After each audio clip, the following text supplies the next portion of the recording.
GT Holidays, South India's #1 travel brand, presents Galatta Plus at the Berlin Film Festival 2024. GT Holidays, South India's #1 travel brand.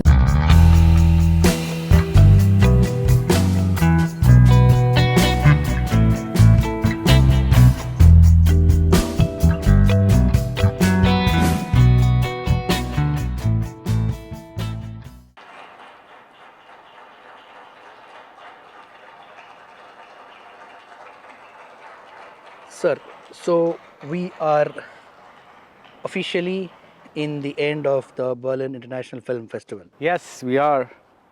So I know it is a bittersweet moment for you because you love festivals, you love watching films.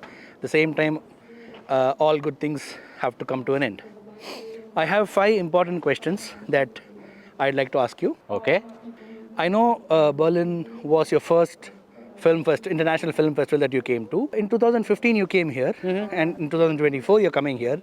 Almost a 10-year gap, a difference between the first time and now. What has changed? Actually, more than the okay, lots of things have changed at the festival, including the way tickets are booked and all that. But it's always been the quality of films has always been like wonderful. But personally, this is the first time I'm doing video coverage of a festival because so far I was writing about a festival. This is the first time I'm doing video coverage about it.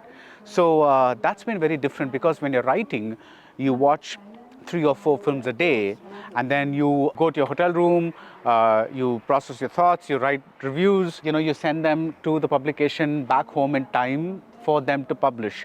But doing video reviews is a very different thing because it needs a lot of coordination. It's not enough for just you to be prepared. You have to ask them for a screener, you have to prepare for the questions, you have to get a room, a space. You have to contact the PR for the talent. Some of them may say yes, some of them may say no, because there are so many journalists like from all over the world asking for these interviews. Trying to sneak in is always an issue. And one more thing that you discover is that when they schedule the interview, they give you maybe 10-15 minutes is all, and you have to kind of pack in everything within that.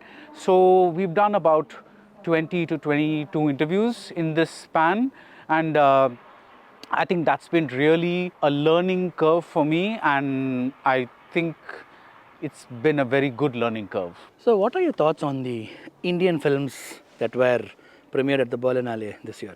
I think we've talked a lot about this. There was P.S. Vinod Raja's Kotakali, the Tamil film. There was Ram Reddy's The Fable, and there was Siddharth Jatla's In the Belly of a Tiger. We have reviews of it, and we have interviews with the filmmakers as well.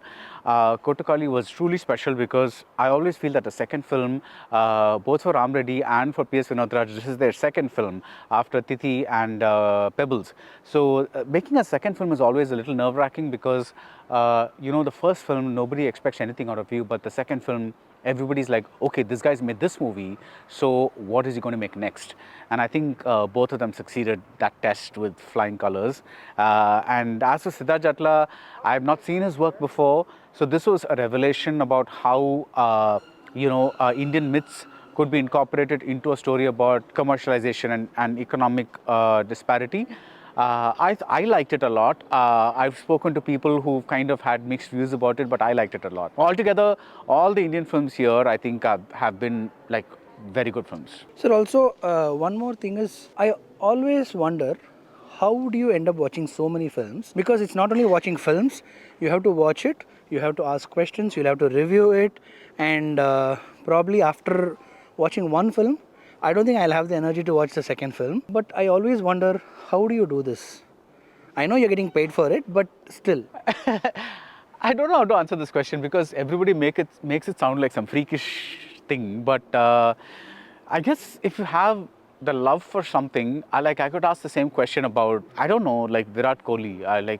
How do you have the energy to go out and practice every single day, and be out there, or whatever, anybody, like who keeps practicing, a musician that's keep practicing every day for 6 hours, 8 hours. I can ask them, how can they do that?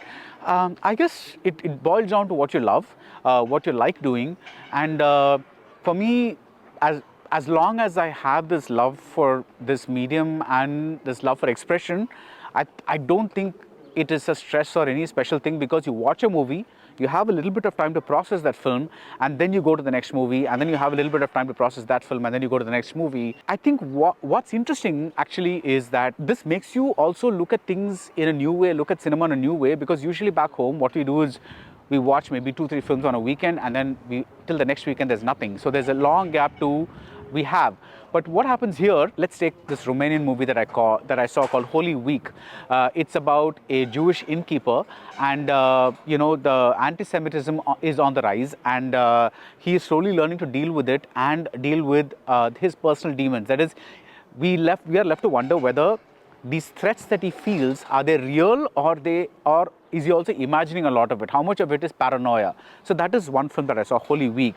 And almost immediately after, I saw this Arabic film, which is about this family in northern Tunisia, and this woman finds that her 2 older sons have gone to fight for the ISIS in Syria. Now, Holy Week is filled with static shots. So the entire film, the camera doesn't move at all, right?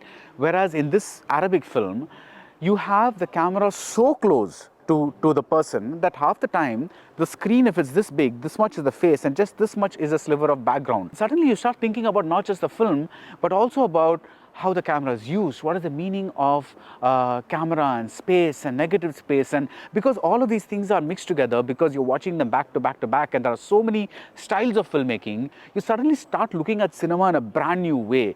And I don't think festival films are really for reviews, because like you say, it's right, you can't watch this many films together and kind of give proper reviews. They will be kind of affected in some way by a lack of sleep or this or that or whatever factor. But I think it's very interesting because they make you question a lot about cinema, talk a lot about cinema, think about cinema in different ways. And I think that's the real value of this, because you never get to see this mix of cinematic styles from different cinematic cultures anywhere else. Any special films that you saw that you want to speak about? I think one special film that I saw was a Nepalese film called Shambhala. It is the first Nepalese film to be in competition at the Berlin Film Festival. It is a very interesting story about a woman who gets married to 3 brothers. It's a polyandrous marriage, and she gets pregnant, and then she figures out that she has to prove the paternity of the child. I'm not going to give away the story in case you get to see it, but it was a widescreen film, and it's set in the Himalayas, and it was breathtakingly gorgeous, and the film was fantastic too. Any last minute thoughts, sir? Today's your last day. Last minute thoughts is always, when you have this, I don't know what you call it, a dopamine high of watching 10 days of films or whatever it is, doing interviews, having all that energy non-stop, and then knowing that after this camera stops here, that's going to be my last shoot of this Berlinale. It's a little, I don't know if I want to use a word as big as depressing, but there's like a crash of energy, and I'm like, oh my God, I'm going to go back home in a day or two and begin my regular life, doing regular things. Yeah, so I think that's there, which is not to say I don't like that, but this is a special kind of high. But I think it also remains special because it only happens maybe a few times a year. You wouldn't want to do this all the time. But yeah, so I'm kind of feeling a little down right now, but I'm sure that I'll become okay in a bit. So that behind me is the red carpet. I hope you saw it. Just wanted to say I hope you enjoyed Galatta Plus's coverage of the Berlin Film Festival. See you again soon in another festival in another country, hopefully. GT Holidays, South India's #1 travel brand, presents Galatta Plus at the Berlin Film Festival 2024. GT Holidays, South India's #1 travel brand.